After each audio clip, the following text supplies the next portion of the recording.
All right, let's dive into something really special today. We're going to explore this incredible fictional manuscript about a 73-year-old woman in a world where words, well, they're literally disappearing.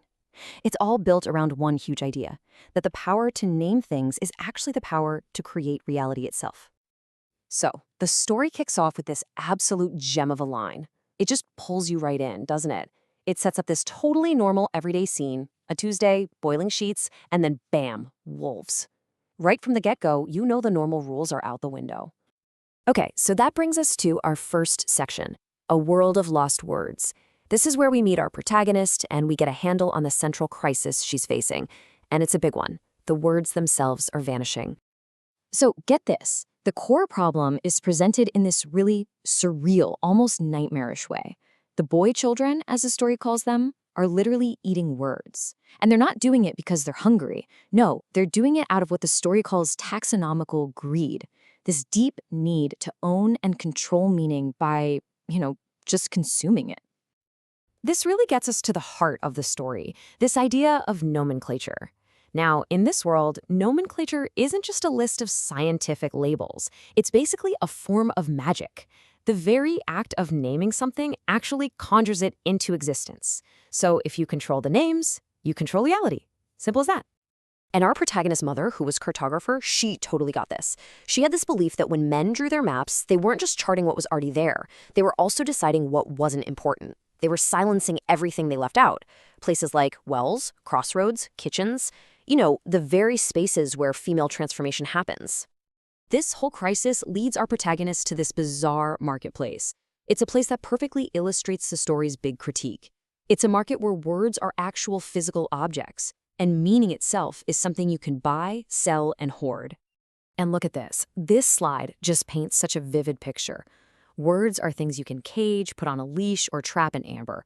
Military euphemisms are just stacked up like firewood, ready to be burned. The boy children are just gorging themselves on big, important words like nuance and mystery, but they physically can't stomach words like empathy or vulnerability. And meanwhile, these powerful words for women, crone, hag, spinster, they're just left on the shelf to rot, totally devalued. And this quote right here, this is the absolute core of it. It highlights the massive misunderstanding going on. The boy children think words are property to be owned, but the story is offering a totally different perspective. Words aren't things, they're relationships. You have to be invited into what they mean. You can't just snatch it for yourself. This slide just lays it out so clearly. On the left, you've got the market's logic. Words are property. Meaning is something you consume. And on the right, you have this relational view. Words are relationships, and meaning is an invitation. The key thing here is that last line, the realization that the market isn't the only reality. It's just one broken story. And you know what? Stories can be rewritten. So our protagonist goes and scoops up all those dusty, unwanted words like crone and hag. And with them, she starts the central, magical act of the entire story. She begins to draw a new atlas, one that maps all the realities that have been ignored and silenced for so long. Her first stop on this new map is just, wow.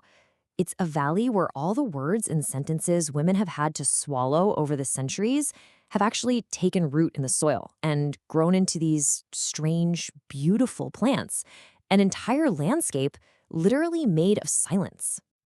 Then, she charts the echoes of every single time a woman said no and was completely ignored. Over generations, these ignored refusals have actually solidified into a massive, impassable mountain range that protects the lands on the other side.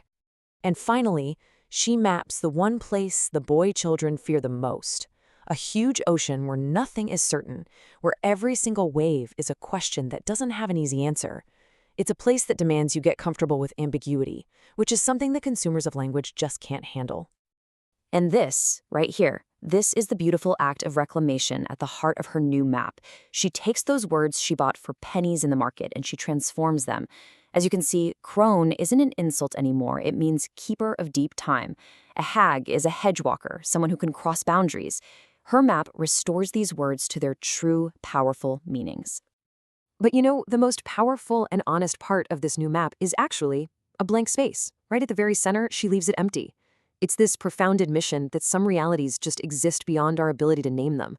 a territory you have to approach with humility, not with a need to conquer it. But what good is a map if nobody knows how to read it, right? So this brings our protagonist to the translation school, this kind of mythical place where her task is to create a whole new language, a new grammar, so people can finally understand the world she's charted.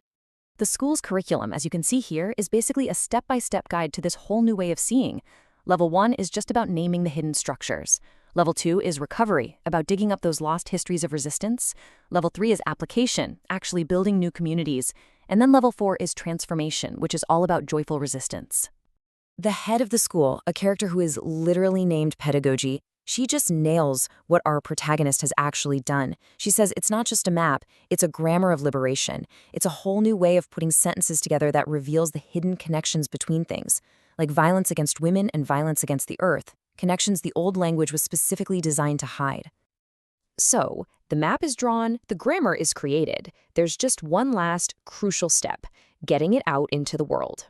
And this revolution doesn't start in some big factory or government office. Nope, it starts in the kitchen. I just love this image. It really captures one of the story's most powerful themes. Her ordinary kitchen literally transforms into a printing press.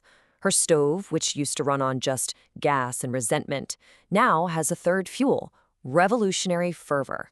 It shows how real magic can come from the most mundane places, that the tools for change are often hiding in plain sight.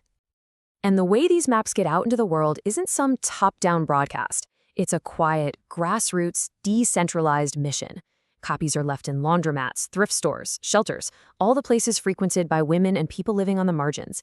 Each book is like a seed being planted, just waiting for the right person to find it and start seeing their world in a whole new way. And in the end, the story leaves us with this powerful question, turning the whole narrative right back on us. It forces us to think about the maps we live by, the stories and the names we just accept without question. So what realities have been mapped out of your world? And what would it take for you to start drawing them back in?